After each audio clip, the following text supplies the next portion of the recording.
Hello and welcome back. In this video, we're going to talk about the two-step factor authentication. So what does that mean? Basically, this is kind of what a lot of banks use, but what it does is it will either send you a text message or it will give you a code that you'll need to enter into the login page. So a lot of times, the reason why it's called two-factor is because you'll have to log in, number one. But once you've logged in, you'll have to use some sort of app. So this way, you really protect yourself from actually getting a brute force attack.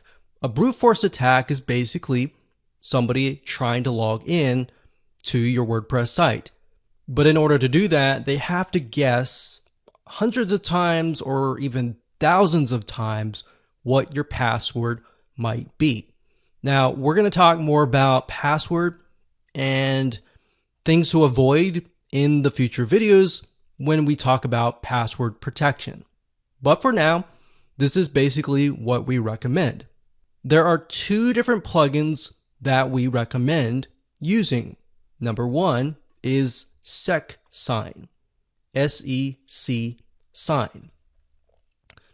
So you can find this under the plugins section by typing in SEC Sign. The way this works and the way that this is a little bit different is that it allows you to use your phone and your fingerprint to actually log in. So you don't have to remember your password or anything like that. You simply use this to log in. So that's one, and it's all very, very easy to use. I'm not going to show you how to use it because they're really, really easy to use. So this is going to be a fairly quick video. So definitely recommend that. So if you go over here and you type in SEC Sign, this is what it is. Now, the second app that we highly recommend that is actually by Google.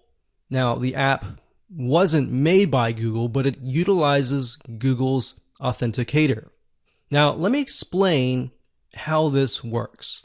So let's say, for example, that you log in, you enter your username and password, and then you're presented with this. Now, you're not going to see this. This is actually on your mobile phone.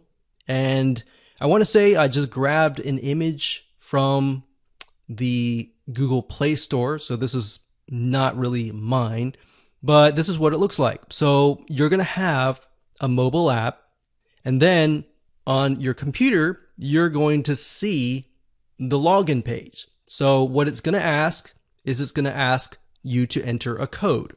Now, the reason why this is really good is you see this little circle here. It looks like a pie chart, but it's actually a circle. This is a timer. It's a 30-second timer that once gone, this number changes. So basically every 30 seconds, the number changes and you get a unique code. So you need to make sure that you can wait till the 0, it changes, and then immediately enter that number into your WordPress login page and you'll get in.